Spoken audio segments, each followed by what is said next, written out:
Stories. And speaking of stories, in response to the growing global concern about food safety and standards, the County Government of Nakuru has partnered with the Center for Agriculture and Bioscience International, that is CABI, to launch a campaign aimed at reducing the risks associated with the pesticides in the food value chain. The campaign also focuses on raising awareness about environmentally friendly biocontrol and biopractice products. Our reporter Chichi Josephine with that. Farmers in Nakuru are now aware of the biopest control method that makes use of pathogens and keeps pest populations low after an unknown farm training session in Subukia sub-county as a part of a process to streamline Kenya's food production.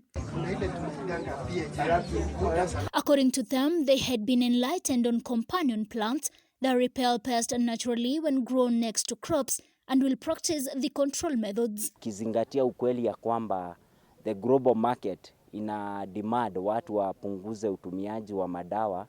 We are very happy kwa initiative hii ya Ukulima True sababu inashabikia kupunguza kutumia madawa. Nimelana lot. Sikuwa najua kuna kuanga na traps za avocado. Ndio at least mumea avocado ni kuwe na more fruits. Sikuwa najua na vile tunaweza trapizo insects sikuwa ninajua. The initiative dubbed Ukulima True is part of a process to streamline Kenya's food production systems to align them with the sanitary and phytosanitary standard guidelines for producing safe food. Tunapata afueni wakati we have the biological products. Zimenisaidia sana kwa sababu angalau unapata pesa inabaki kwa mfuko na product yenye unatoa ni salama kwangu because I'm the first consumer na pia kwa mwenye ninauzia. According to Deputy Director CABI Africa Dr. Monica Kansime, excessive use and misuse of pesticides is causing loss of biodiversity, destroying beneficial insect populations and reducing food safety. We want farmers to learn on how to use their pesticides, the agrochemicals, and reducing the usage of the agrochemicals.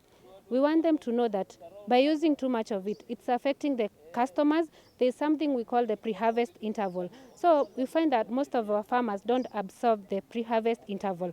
And the minute you harvest your produce with the chemicals, the customer or the client who is buying the product is going to consume that chemicals. Through the program that will run up to December 2023, smallholder farmers are being trained to adopt good agricultural practices to ensure healthy crops and lower the risk of contaminating produce with dangerous pathogens or agrochemicals. The main idea here is to make sure that the products produced here in Subukia, that is the tomatoes, the avocados and other products that we have here, are safe for consumption here locally and also there outside the market. Pesticides can persist in the environment for decades, pollute water resources and pose a threat to the entire ecological system, according to the County Agribusiness Officer, Ms. Miriam Kinyanjui. We want the farmers to know, if you use those chemicals, you should also be careful of how you use it because of our environment. How do you dispose your containers? Again, if you spray it as a farmer, do you care about your health yourself?